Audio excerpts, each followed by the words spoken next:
মুসলিম ইউসাল্লুনা মা'না ওয়া ইয়াসুমুনা মা'না ওয়া ইয়াহুজ্জুনা মা'না। আল্লাহ তারা আমাদের সাথে সালাত করতো, আমাদের সাথে সিয়াম রেখেছে, আমাদের সাথে হজ করেছে, আল্লাহ মাফ করে। তখন আল্লাহ বলবেন, যাও আখরিজুহুম মান আরাফতুম, যাদেরকে তোমরা চিনতে পারো এমন প্রত্যেকটাকে জাহান্নাম থেকে বের করে নিয়ে আসো। এই জন্য মুসলিম হইতে হবে সর্বাবস্থায়। মুসলিম হওয়া মানে কল্যাণ। আল্লাহ সুবহানাহু ওয়া তাআলা বলেছেন, সেই দিন যেই দিন বেচা কিনা হবে না টাকা পয়সা দিয়ে, আদান প্রদান, মানে ওই যে ফেরেশতাদেরকে আপনি কোনো ঘুষ দিয়ে নাজাত পাবেন না, এটা বলা হচ্ছে।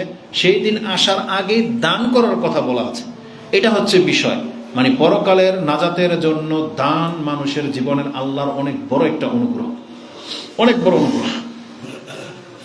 রাসূলুল্লাহ সাল্লাল্লাহু আলাইহি ওয়াসাল্লাম থেকে একটা হাদিস কোট করা হয়েছে, জাবির আনিন নবী সাল্লাল্লাহু আলাইহি ওয়াসাল্লাম ক্বালা আলা কুল্লি মুসলিমিন সাদাকাতুন, প্রত্যেকটা মুসলিমের উপরে সাদাকা করা ফরজ, প্রত্যেকটা মুসলিমের উপর। এটা ওই যাকাত না, যাকাত তো সাহেবে মাল, যার উপরে যাকাত ফরজ তার উপরে ফরজ, আর সাদাকা প্রত্যেকটা মুসলিমের উপরে ফরজ। সাদাকা কি দিয়ে হয়? সাদাকা শুধু টাকা পয়সা দিয়ে হয় না, সাদাকা মুখের কথা দিয়েও হয়। সাদাকা রাস্তা থেকে একটা কষ্টদায়ক গোসল তুলে ফেলে দিলেও হয়। সাদাকা মানে মসজিদটাকে ময়লা করা থেকে বেঁচে থাকাটাও হয়। মসজিদে কোনো কিছু দেখবে আপনার নজরে পড়েছেন, উঠিয়ে ফেলে দেওয়াটা সাদাকা। ওই যে স্ত্রীর মুখে খাদ্য তুলে দেওয়া সাদাকা, বাচ্চাকে কিছু কিনে দেওয়াটাও সাদাকা। নিয়ত থাকতে হবে সব কিছুর মধ্যে সাদাকা, এমনকি ভালো কথা বলার মধ্যেও সাদাকা। মানে এটা প্রত্যেকটা মুসলিমের উপর ফরজ, যে আপনার নজরে কোনো খারাপ কিছু হচ্ছে, আপনি সেখানে বাধা দেওয়া আপনার উপরে সাদাকা। মুখে অন্তত বলতে হবে কিছু, অন্যায় কেউ করতেছে তাকে অন্যায় করো না, এটা বলতে হবে, এটা হচ্ছে সাদাকা। এটা প্রত্যেকটা মুসলিমের উপরে সাদাকা। যদি কেউ হাতের সাদাকা করতে না পারে, চোখের, মুখের, আর্থিক সব কিছু থেকে মাহরুম হয়, তাকে বলা হয়েছে তার সারাদিনের সব সাদাকার কাফারা পূর্ণ হয়ে যাবে যদি সে দোহার 2 রাকাত সালাত আদায় করে। বোঝেন এটা? দোহার সালাত তো বোঝেন, চাশতের সালাত বা দোহার সালাত 2 রাকাত যদি কেউ পড়ে, তাহলে সারা দিনে তার উপরে যতগুলো সাদাকা আছে এই 2 রাকাত নামাজের মাধ্যমে কাফারা হয়ে যাবে। আর যাদের সামর্থ্য আছে তাদের কাফারা হবে না, কারণ আপনি তো সামর্থ্যবান, আপনাকে এগুলো করতে হবে। যার সামর্থ্য নাই তার জন্য এটা। আর যার সাদাকা করাটার মতো ক্ষমতা আছে তাকে সাদাকাই করতে হবে, এটাই হচ্ছে নিয়ম। যেমন রমজান মাসের সিয়াম যেই ব্যক্তির সামর্থ্য আছে তার বদলা দিতে চলবে না, তাকে সিয়ামই রাখতে হবে। সিয়াম ছাড়া বদলা হচ্ছে তার জন্য যে এমন বার্ধক্যে পৌঁছে গেছে যে তার আর জীবনে সিয়াম রাখাই হবে না, সে ফিদিয়া দেবে। কিন্তু যার ক্ষমতা আছে সিয়াম রাখার, তার অন্য কোনো অপশন কাজে আসবে না, তাকে সিয়ামই রাখতে হবে। তেমনি যার যে ক্ষমতা আছে, যেমন যে ব্যক্তি দাঁড়িয়ে সালাত পড়তে সক্ষম, তাকে দাঁড়িয়ে সালাত করতে হবে। আর যদি নফল হয় তাহলে বসে জায়েজ আছে, কিন্তু অর্ধেক নেকি। তো এই জন্য সক্ষমতাটাকে কাজে লাগাইতে হবে।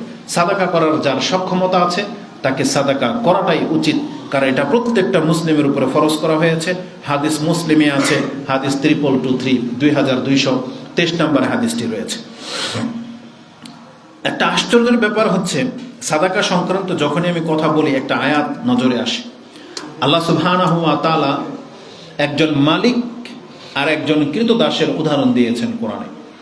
এই এক্সাম্পলটা 2 ক্ষেত্রে প্রয়োগ করা হয়েছে। আব্দুল্লাহ ইবনে আব্বাস বলেছেন যে যারা মূর্তির কাছে কিছু চায়, সে এতটা মানে অজ্ঞ, মালিক হলো যে মূর্তিটাকে বানিয়েছে, আর মূর্তিটা হলো কৃতদাসের মতো, যে কৃতদাসের মালিকের অর্ডার ছাড়া একটু নড়াচড়া করার ক্ষমতা নেই। এটা হচ্ছে কৃতদাসের মান। মানে কৃতদাস ওকে যা বলবে তা করবে। মূর্তিগুলো কিন্তু তাই। আমরা মূর্তিগুলাকে যেই আকৃতি দেব মূর্তি সে আকৃতি পাবে।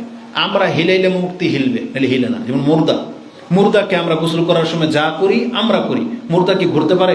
মুর্দাকে যদি বলে একটু ঘুরো, একটু ধুয়ে দিই, ঘুরতে পারবে? ও পারবে না। মানে সব কিছু আমরা করি। তাহলে এই ক্ষেত্রে আমরা হইলাম মালিক, আর এই মুর্দা, ওই মূর্তি, এগুলো হচ্ছে কৃতদাস।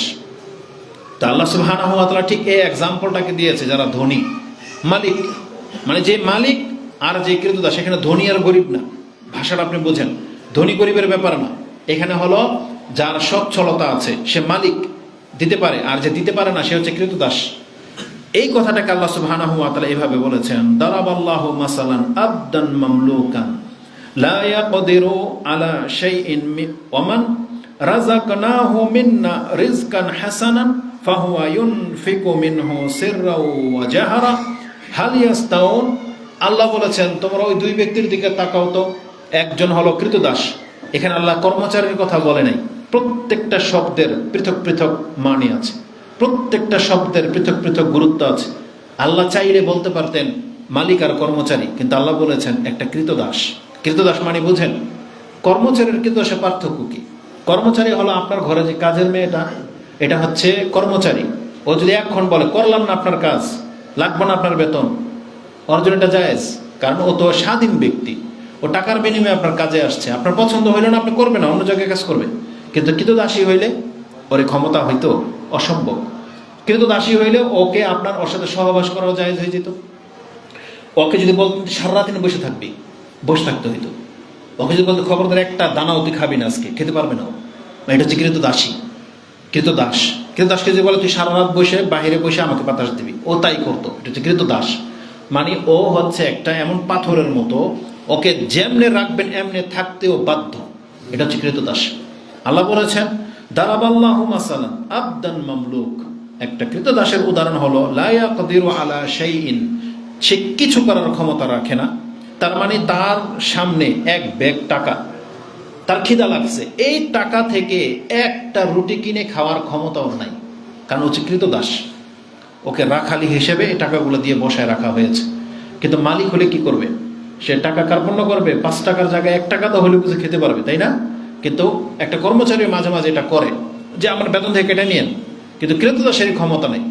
লা ইয়াকদিরু আলা শাই, আল্লাহ বলেছেন কিচ্ছু করার ক্ষমতা তার নাই। ওয়ামান রাযাকনাহু, আর আমি যাকে রিজিক দিয়েছি, মিন্না রিজকান হাসানা, যাকে আমি উত্তম ওঢেল দিয়েছি, ফাহুয়া ইউনফিকু মিনহু সিররাও ওয়া জাহরা ফাহাল ইয়াস্তাউন, সেই ব্যক্তি তার এই সম্পত্তি থেকে প্রকাশ্যে এবং গোপনে দান করতে থাকে। তোমরা বলো তো দেখি এই দুই ব্যক্তি কি সমান? কখনো সমান হতে পারে না। তারপর আল্লাহ বলছেন আলহামদুলিল্লাহ, মানে সমস্ত প্রশংসা আল্লাহর, বাল আকসারুহুম লা ইয়ালামুন, যদিও অধিকাংশ মানুষ সেটা জানে না। এই আয়াতটা সূরা নাহল 16 নম্বর সূরার 75-এ রয়েছে। এবার আমি আপনাকে এই আয়াতটাকে বোঝানোর জন্যই বলি। আপনি যখন কোনো বাগান দিয়ে যাবেন, ছোট হোক বড় হোক, আপনি যখন একটা ফল ছিঁড়লেন বা খেলেন বা যদি চাইলেন, যদি দিয়ে দেয় আপনাকে, যদি দিয়ে দেয় বলে যদি খান, আপনি যেটা লাগবে খান, আপনাকে বুঝতে হবে এটা মালিক।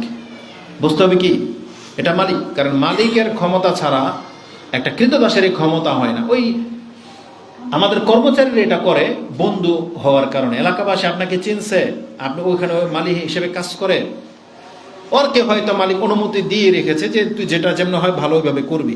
অনেক সময় কর্মচারীর অনুমতি থাকে খাওয়ার, কর্মচারীর অনুমতি থাকে কেউ চাইলে একটা দেয়ার, কেউ নিলে কিছু বলিস না, অনুমতি থাকে।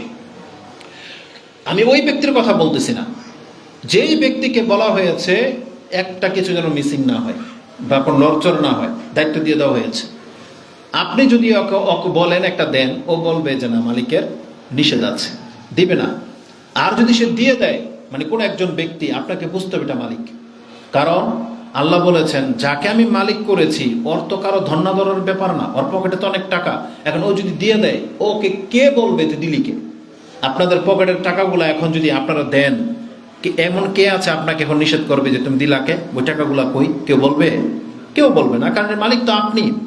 কিন্তু আপনি যদি একজন কৃতদাস হন, এ টাকাগুলো আপনার মালিকের, এখন আপনি দিতে পারবেন না, কারণ আপনি তখন বলবেন আমার মালিকের নিষেধ আছে। এই দুইটা উদাহরণ আল্লাহ সুবহানাহু ওয়া তাআলা দিয়েছেন, যে ক্যাশে একজন বসে আছে আর একজন ভিক্ষুক চাইলে বললো যে মাফ করো। অনেকের স্বভাব আছেন এটা, ক্যাশে কিন্তু অনেক টাকা, ওর 5 টাকা 10 টাকার জন্য মালিক নিজে বলে মাফ করো, এই ভাষাটা সভা পায় না। এটা কর্মচারী বললে বলতে পারে, কৃতদাস বললে বলতে পারে যে আমাকে ক্ষমা করেন, আমার অনুমতি নেই। যে মাফ করো কথাটা কোত্থেকে আসছে? এখান থেকে, মানে এটা দেওয়ার আমার অনুমতি নেই, আমাকে মাফ করবেন।